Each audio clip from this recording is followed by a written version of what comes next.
नमस्कार, आप देख रहे हैं न्यूज 24। आपके साथ मैं हूं ज्योत्सना बेदी। तो सबसे रहस्यमय व्यापम घोटाले पर आज सुप्रीम कोर्ट तय करेगा कि सीबीआई इस मामले की जांच करे या नहीं। इस घोटाले में सीबीआई जांच की मांग यूं ही नहीं हुई। व्यापम घोटाले की जांच में आपको बता दें, अब तक 46 मौतें हो चुकी हैं। वैसे तो हर मौत संदिग्ध है, लेकिन सबसे ज्यादा रहस्यमय मौत है एमबीबीएस स्टूडेंट नम्रता डामोर की। नम्रता की मौत साल 2012 में हुई। पुलिस ने इसे सुसाइड कहा, लेकिन अब पोस्टमार्टम करने वाले डॉक्टर ने कहा है कि सुसाइड नहीं, ये हत्या है।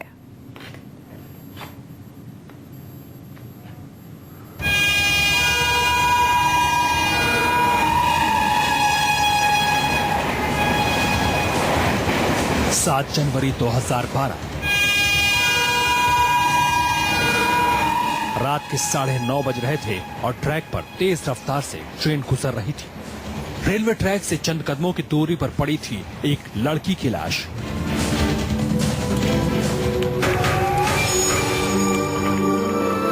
लाश की खबर मिलते ही मध्य प्रदेश की उज्जैन पुलिस मौके पर पहुंची और लड़की की लाश को कब्जे में ले लिया। पोस्टमार्टम के बाद लड़की की लावारिस लाश को दफन कर दिया गया। 20 दिन बाद जब उस लड़की की शिनाख्त हुई तो पूरे मध्य प्रदेश में हड़कंप मच गया, क्योंकि मरने वाली लड़की का नाम था नम्रता डामोर। वैसे तो नम्रता डामोर एमबीबीएस सेकेंड ईयर की स्टूडेंट थी, लेकिन इससे ज्यादा नम्रता की पहचान करने वाली लड़की का नाम था नम्रता डामोर।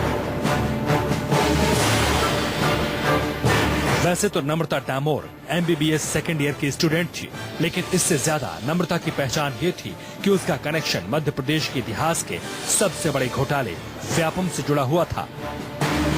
वही व्यापम घोटाला जो अब तक नम्रता समेत 46 लोगों की जिंदगी निगल चुका है। वैसे तो नम्रता डामोर उन्हीं 46 लोगों में से एक थी, लेकिन उसकी मौत बेहद रहस्यमय थी। आज 3.5 साल बाद भी उसकी मौत एक ऐसा राज है जिस पर पर्दा पड़ा हुआ है। हम लोगों ने पोस्टमार्टम के दौरान उसके शरीर पे नाखूनों के, उसके मुंह पर, नाक पर निशान पाए थे। साथ में एस्फेक्सिया के जो साइन होते हैं, साइनोसिस आदि, वो भी उसके शरीर पे मिले। और पूरी तरीके से जब अंदरूनी रूप से भी उसको बॉडी को खोला गया तो उसमें भी उसकी पुष्टि हुई। इस केस के अंदर हमें स्मोदरिंग यानी कि नाक और मुंह को किसी व्यक्ति के द्वारा फोर्सफुली दबाना जाना और एक थ्रॉटलिंग, गले को भी साथ में दबाया जाना, इसके कारण श्वासावरोध या एस्फेक्सिया की जो स्थिति हुई। सिर्फ नम्रता ही नहीं, उसकी मौत का राज जानने की कोशिश करने वाले भी रहस्यमय तरीके से मारे गए। एक नेशनल टीवी के पत्रकार अक्षय सिंह भी उसी नम्रता के घर वालों का इंटरव्यू लेने गए थे जब उनकी मौत हो गई। लेकिन जितनी रहस्यमय नम्रता की मौत की मिस्ट्री है, उससे कहीं ज्यादा सनसनीखेज है उसकी कहानी, जो अब परत दर परत खुल रही है। बड़े घोटाले की वो महत्वपूर्ण कड़ी थी और साक्ष्य मिटाने के तहत इस कोरोनों के साथ मिलकर उसकी हत्या करवाई गई है। जो सच सामने आ रहा है उसके मुताबिक नम्रता डामोर बन गई थी हनी ट्रैप का शिकार। दावा है कि व्यापम घोटाले के बड़े किरदार कर रहे थे उसका शोषण। तो कहीं न कहीं हनी ट्रैप की आशंका है कि इन रैकेटियर्स द्वारा उसको एज ए हनी ट्रैप इस्तेमाल किया जाता था और उसी के एक सस्पिशियस केस था और उसी के इन्वेस्टिगेशन करने के लिए अक्षय सिंह झाबुआ गए हुए थे। कहते हैं कि नम्रता को कठपुतली की तरह इस्तेमाल किया जाता था, लेकिन सवाल यह है कि आखिर कौन कर रहा था नम्रता का इस्तेमाल। शोषण के दलदल में कैसे फंसी नम्रता डामोर, आखिर उसके जिंदा रहने से किसे हो सकता था खतरा। आपको बताएंगे कि नम्रता डामोर की पोस्टमार्टम रिपोर्ट को कैसे दरकिनार कर उसकी हत्या के आरोपियों को आजाद कर दिया गया। Bureau report, news 24। तो नम्रता के पोस्टमार्टम करने वाले डॉक्टर, जिनका नाम बीबी पुरोहित है, वो बार बार कह रहे हैं कि ये नम्रता की हत्या हुई है, लेकिन उज्जैन की पुलिस सुसाइड मानने पर तुली हुई है। इस मामले पर पुलिस कितनी कंफ्यूज है, इस बात का अंदाजा हम इसी से लगा सकते हैं कि कल पहले एसपी ने कहा कि जांच रिव्यू होगी और बाद में आईजी ने दोबारा जांच से साफ इनकार कर दिया। आइए अब आपको बताते हैं कि किन हालातों में नम्रता का शव रेलवे ट्रैक पर मिला था। ये तस्वीरें 29 जनवरी 2012 की है। उज्जैन पुलिस नम्रता डामोर की डेड बॉडी निकलवा रही है। रेलवे ट्रैक के पास मिली जिस नम्रता की लाश को लावारिस समझकर पुलिस ने यहां दफन कर दिया था, उसकी शिनाख्त के बाद डेड बॉडी निकाली जा रही है।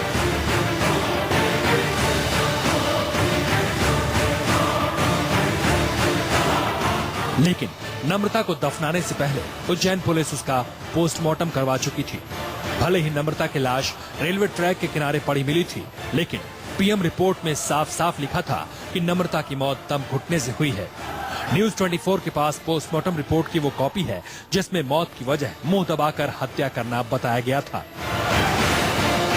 जब सांस शरीर में नहीं पहुंच पाती और ऑक्सीजन की मात्रा एकदम से बॉडी के टिश्यूज में कम हो जाती है, उस समय में ऐसी स्थिति निर्मित हो जाती है कि आदमी की मृत्यु हो जाती है एस्फेक्सिया के कारण।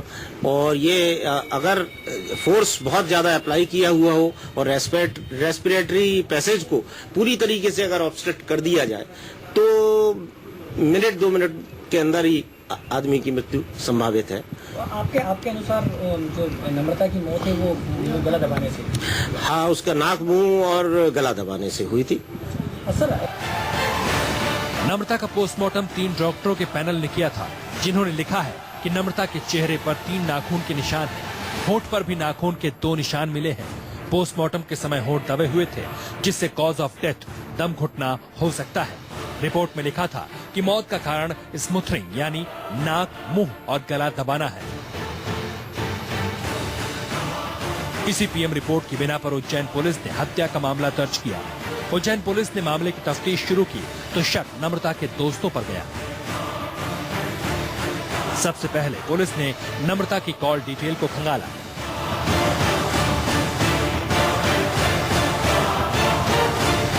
कॉल डिटेल के आधार पर पुलिस ने मामले की जांच आगे बढ़ाई। नम्रता के साथ आखिरी वक्त तक संपर्क में रहने वाले दोस्तों से पूछताछ की गई। नम्रता के बॉयफ्रेंड विशाल वर्मा से भी पुलिस ने पूछताछ की थी।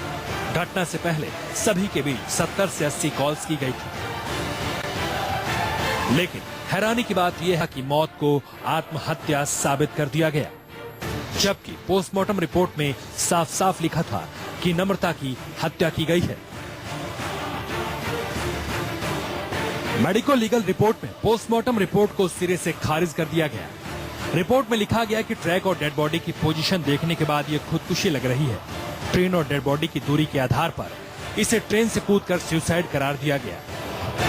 अपने पूरे अनुभव के आधार पे मैं ये कह सकता हूँ कि पोस्टमार्टम वाली रिपोर्ट को अगर कुछ दस्तावेजों के आधार पे या कोई अपने स्पॉट एग्जामिनेशन जैसे अपन करें, ये स्पॉट एग्जामिनेशन आपकी पोस्टमार्टम रिपोर्ट के साथ में इन्वेस्टिगेशन में सहायक तो हो सकते हैं, लेकिन इन्हीं के आधार पे केवल एक कॉज ऑफ डेथ को डिसाइड किया जाए तो मेरे ख्याल में, मेरे मत में तो वो उसका बहुत ज्यादा वैज्ञानिक आधार नहीं है।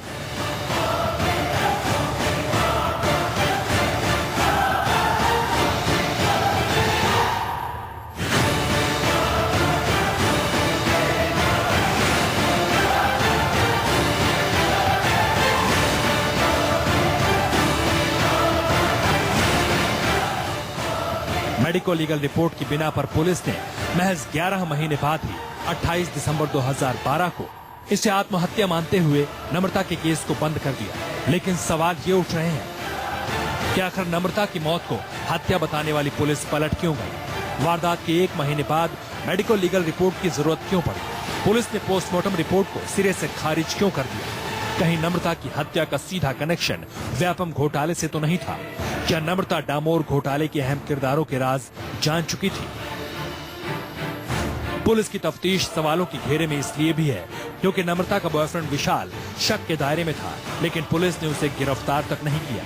हालांकि वो फिलहाल व्यापम घोटाले की वजह से सलाखों के पीछे है, लेकिन नम्रता डामोर की मौत की मिस्ट्री आज भी राज बनी हुई है, जिसके खुलने का इंतजार सभी को है। आनंद निगम, उज्जैन, न्यूज़ 24।